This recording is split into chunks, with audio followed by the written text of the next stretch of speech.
But yeah, they lost their funding. You can click quit. We don't need to do another one of these. And Hail to the king. They have pretty much 6 months to make it not lose money, or else they're gonna have to fold. But the company said, like, hey, yeah, Sam Reich, you can have the company, like, you can have the brand, but all the good shit goes to us. All the money, you have no money now. You have to make this work and be good, and then in 6 months you can reap the benefits. But so I hope it does. So how are they losing money all this time then? I think because they were expanding with like the subscription service. They upped production. They had 100 people on staff. That's where they were losing the money. Yeah, they need to, and I get why, because they had that classic team of people, which are now, SNL writers and BuzzFeed. Like, they're all behind BuzzFeed. I think Amir works for ESPN occasionally too now. No, they work for their headgum. Yeah, but like when he immediately left College Humor, he was doing ESPN for a little bit, maybe as like a featured like writer, because they were trying to get a little funny at times. But all those people went on to really great things. Like, one of them, I'm pretty sure, is a writer for John Oliver or something like that. Yeah, Dan Gerwich. As he should be. I love Dan. Yeah. And it's hard to live up to that. And I could also understand how those people would give birth to a ton of people wanting to work for College Humor. Yeah. Well, even like newer people, like Siobhan left, who was recently in the cast and still works with them. Siobhan? Siobhan Thompson, but now she writes Rick and Morty. Oh, well, good. And of course, Adam, because Adam Ruins Everything was a College Humor sketch. Which that was what was making them money. And see, that's what I was trying to figure out. Like, do they still get residuals from that? Like, I felt like that would be able to produce it. Oh, because I felt like that would be able to cover a lot of things, because that's a popular show. But I think they might say, like, well, that is on its own, and like we can't, like, unless it's making a significant amount of money, we can't like have everything else dip into that. Yeah, I mean, that's not cool. I mean, it sucks. But I guess that's the business. It's kind of sad to hear that, because, I mean, I feel like Cracked is the same way now. Oh, yeah. Cracked is like a shadow or a shell of what it was, even though I personally feel like Cracked is responsible for us seeing all of these lists like we do right now. Yeah. And people don't even fucking know that website exists. The same thing happened with Smosh last year. I don't even remember Smosh. Smosh, they lost their funding, but luckily Mythical, like GMM, swooped in and said, hey guys, we have space, we would like to fund you guys. And see, that's good. Like, and I hate that it's these sites that need to go when there's so many like problematic sites that are like terrible that need to go. Like, I gotta be honest, I was a huge fan of this group, and I've brought it up on our podcast before. I was a huge fan of this group back in the day, but I really think Channel Awesome needs to go. I think it hasn't it. No, they had a lot of controversy because former content creators back when they were that guy with the glasses brought up the lack of pay that happened, and like a lot of just, I don't want to say human rights things, but just a lot of personal attacks and things that went over that weren't professional and appropriate. And they didn't respond the best way, but the internet, they just kind of swept it under the rug and did whatever, because that fan base, the nostalgia critic and stuff like that, like, I'll always credit that guy's business acumen, but I don't know, that site breeds an environment that, like, even I was just like, this is a little too weird for me now, and I had to like kind of get out of that space. Yeah, I'm the same way with fagolovers.net. I mean, I can understand that. Yeah. There are people on fagolovers.net, I'm not going to name any of them, but the moderator should be banning these people, because they, like, there's like someone named like the KK Clown. Oh my God. And it's like, ban these people, or you are like, ICP is so against bigotry that you should, it doesn't make sense to me that these people are allowed and they're just trolls. It's really interesting to me, because I've always tried to figure out how that culture works. I actually got introduced to a lot of juggalos not really growing up, but I kind of feel like I came into manhood in Carpentersville, where I was like, I was just going from a teenager to my mid to late 20s there. And there were a lot of juggalos there. I actually had a big crush on a juggalo. Ooh, and because of that, I was, puss. I was kind of entangled in the lifestyle for a little bit. I wasn't a juggalo, but you do that thing where you like somebody and you're like, oh, I'll listen to this when you're listening to it.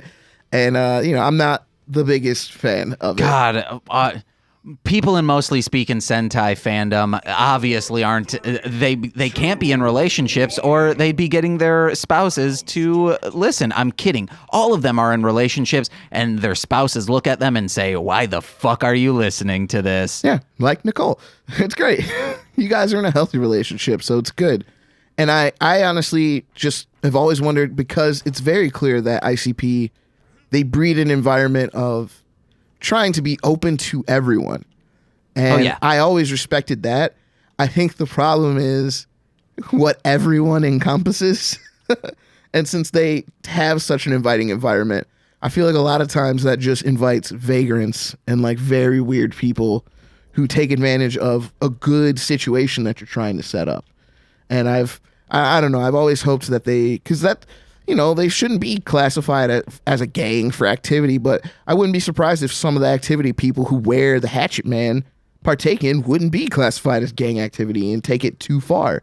Yeah. They exploit a good message that they were honestly trying to put in. Quality of the music or not, that's subjective, but like, I don't know. I just feel like their culture that they tried to create was very disrespected and exploited by some of their fans that didn't have the best interests that the band themselves had. And it's always sad to see that. But I did want to talk back on this, like, these internet cultures that are starting to lose funding, like CollegeHumor and things like that, because I've actually recently become a fan of this group called Double Toasted.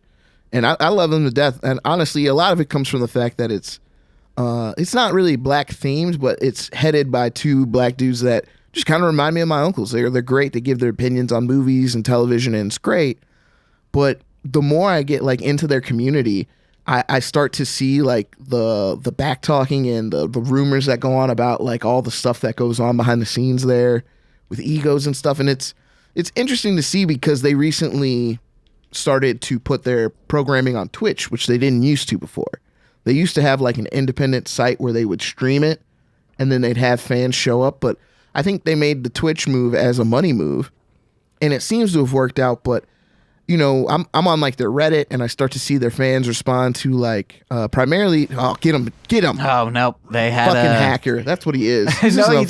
No, he's a fucking hacker. Okay, he's a hacker. Fucking hacker. Who was that? Grim Grails. Change his name to fucking hacker. That's what his name should be. It should be Hackin' Grizzle. That's what it should be. He's a fucking hack. And I don't know. I just find it interesting when people have to make certain moves. It's weird because it didn't seem like, get his ass. Fuck him. Yeah, I finally murdered someone. They were just standing there. They were probably like, oh yeah, I can go get an Eggs Benedict. Caught him slipping. That's what you did. Yeah. Caught him slipping hardcore. Oh, I bet his processor couldn't handle all the hacking he was doing. Let's get a ripper. Yeah. But no, I know what you mean, because I listened to Not Another D&D podcast, which is by CollegeHumor people, Jake Hurwitz, That's Murph, the one you Emily. said had like a very touching episode. No, like right? I've cried on multiple episodes. Yeah. But their fan base, you can tell the people who weren't fans of them before the show. Mm-hmm. So like it's people who are just coming from NADPOD of like, oh, I like Dungeons and Dragons, I'll listen to this. Yeah. Because they are the most disrespectful people. Because it's like, well, I know from editing a Dungeons and Dragons podcast that especially the work that Murph is doing, I don't do as much work as he does. If you're putting that much work into it, it's going to take you like 8 to like 10 hours to edit. And there are times when he's like, hey guys, I need more time to work on this. Dude, Murph needs more respect in general. He used to low-key have like the best guest spots on every skit. Oh yeah. When he was I remember the Jake and Amir when they did the Up All Night CollegeHumor, and like Amir just randomly showed up as Austin Powers. Oh yes, and just danced forever Murph's when his grandma died. Yep, yeah. That his just ability to just play that scene off perfectly I mean, I will never forget that. Like, he's always been so good behind the scenes, and I didn't know he did all that work. So I don't know. Like, someone's got to give that guy like some real hardcore like Hollywood jobs, because he's out here putting in work. So people will be on the Reddit or even like messaging him on Twitter of saying like, because he's like, hey man, the episode normally comes out midnight on Thursdays, but sometimes, especially for like bigger episodes where it's like a huge story arc thing happens, he's like, hey, editing's gonna take a little bit longer, sorry, just it'll be up in your feeds once it's uploaded. And people will be like, when's the episode gonna come out? Like, seriously, this and that. And it's like, dude, fuck you. Like, their other podcast, I think there's no... Yeah, there he is. Get him. No, he has... Fucking hack. Yeah. Fucking hack, man. Their other podcast, 8-Bit Book Club, would be like... There were some times, because they weren't like getting paid any money to do it, it would be supposed to come out on Friday and then come out on like a Sunday. And everyone was like, yeah, man, it'll pop up in the Reddit and let us know when it's up. So people who are fans from their other things know, like, yeah, man, these people have been great and they've always... fucking hacks, guys. I'm telling you, man, these guys are hacking. Where are they even getting that type of... Does he have a pumpkin on his head? Could be. I'll get a shrink ray, make him... Get him. Get his bitch Get ass. his friggin' shrink ray ass. Get his friggin' shrink ray ass. Yeah, I think when people don't have to do any of these things, they really don't have respect for the time period it takes. And it's really tough. Like, even for the little bit of producing I've done on like a song, like it could be a 2-minute song, but that could have been like 3 or 4 or 5 hours out of my life that I've spent on going over that. And that's the first version before I have to go back, because it's been irritating me listening to it over and over again, and do another rework over it. And people really don't recognize the issue that goes with that. Even when, before I got to you and you were so gracious as to handle that, having to edit podcasts, that sucked. Having to take out the breaths and having to figure out like all the words that kind of didn't sound right. Like it's really annoying. And yeah, well, I mean, for your show, I wasn't heavily editing that, because like it flowed better as like a conversation. I would just, but like I will level it out and such. Oh no. But for my own podcasts, you just treated both of them, didn't you? I think I did. Yeah. We're all tied up now, That's bitch. Right. 5 up. 5 up, hoes. The thing with my podcasts, like, What the Hell Mouth, if it's an hour, TC and Anissa love to talk over each other. And that'll take, for an hour-long podcast, maybe like 3 hours to edit, maybe 3.5. Whereas, an hour of the Hit It and Crit It, that'll probably take the same amount, but there are 5 people. Jeez. But I'm able to, like, it's because there's, like, a lot of math and stuff. But, like, because they're not talking over each other, it takes about the same amount of time, even though there are more people talking. For a mostly speaking Sentai, that's, like, 2.5 hours. And then for... Get that motherfucker. I'm with This Movie's Gay, we've been recording... Don't let him fucking hack you. No! Fucking hack. We've been recording that... I think they are hacking the gun, because I have not seen whatever gun they have. They look like hacks to fucking me. This Movie's Gay, I've been able to... We record Sunday night. It comes out on Sunday nights. So I'm able to record, edit, and release within like 3 hours. Well, like that's all it takes. That's because you're dealing with a straight up professional in Corwin. Corwin understands the flow, and I'm sure he adapted very well to whatever you're trying to do and knows what you want from him. Yeah, and all I need him is to... but I've also like got a lot of like good presets now of like, hey, this is... there's this effect called the Vocal Rider by Waves. And what it does is you like set it to say like, hey, I need... Oh, fudge. I need it to... Get that. Yes! Holy shit, how did I do that? Fucking caught him slipping. Yes, I have this thing that they hacked. That I say like, okay, I want Hack him. Wait, where? Oh, fuck. You didn't see him? No. Hack him. Yeah, that's right. Yes. How does it feel? Oh, we're all tied up. Oh, but it's going to 7 go up. into fucking... Oh, holy shit, this episode is so long. Who cares? Get him. Get him. So I say like, hey, I want this to hit around this volume.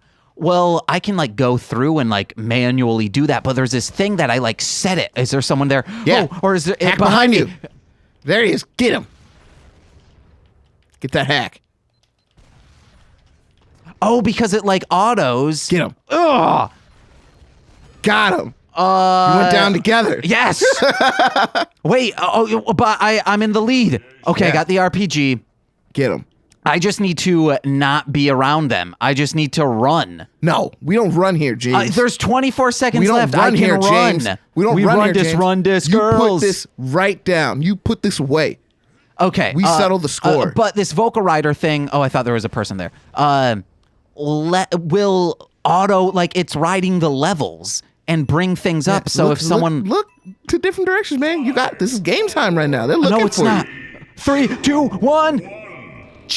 That's what I'm talking about. Guys, we finally won. That's what I'm talking about. But so things like that have let me be able to edit quicker. I am not playing another match. You don't need to. You out on top, man.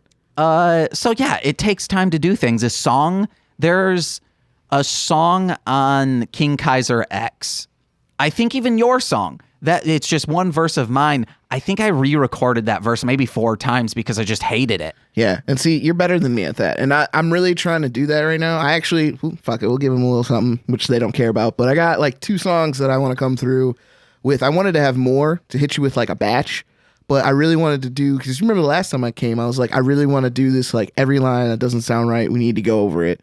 And I've spent time listening to that stuff, and I still hate it. And I'm like, I need to go over these things and redo it more and more. I think what you need to do is do what I do, where I record in 4-bar chunks. So I can easily just say, like, these are the 4 bars I need to focus on. Okay. Do that. Okay. And then I move on to the next one. Okay, I got to give you a secret. I really, for the life of me, cannot fathom what a rap bar is. I've tried for so long to like listen to people like Jay-Z tell me, and I can never figure out what one bar is. Okay, so here's that's 1 bar. Okay, but like in lyric wise, because they always say like, I'm giving you 1 bar. No, that's it. Whatever you rapped within the that is 1 bar. Oh, okay. So most verses are comprised of 16 bars of music, like 16 bars. That's how much so a that bar of Jay-Z music line, is. and for all you guys that don't make my figures, you only get 1 bar. Fuck you niggas. That's it. There it is. Yeah. I get it now. James explained it. He Yeah, no, explained it in a way Jay-Z couldn't. It's just music. It's a musical bar. Well, I understood that part of it, but I didn't I thought a rap bar was like different, like No. different currency. No. I thought it was. It's the same thing. Oh, okay. Well, there you go. You learn something new every day. And then most rap bars are a 4/4 time signature. Well, yeah, I really want to change that. I've heard people do, like King Gordy, I think, has done like a 5/4 bar like song. People who do it well of a 3/4. Is that a Walt? Yes, pretty much. It's like the So I got to rap over Kiss from a Rose? 1, 2, 3, 1, 2, 3. I think are beautiful. I think like Childish Gambino has done it in a good way.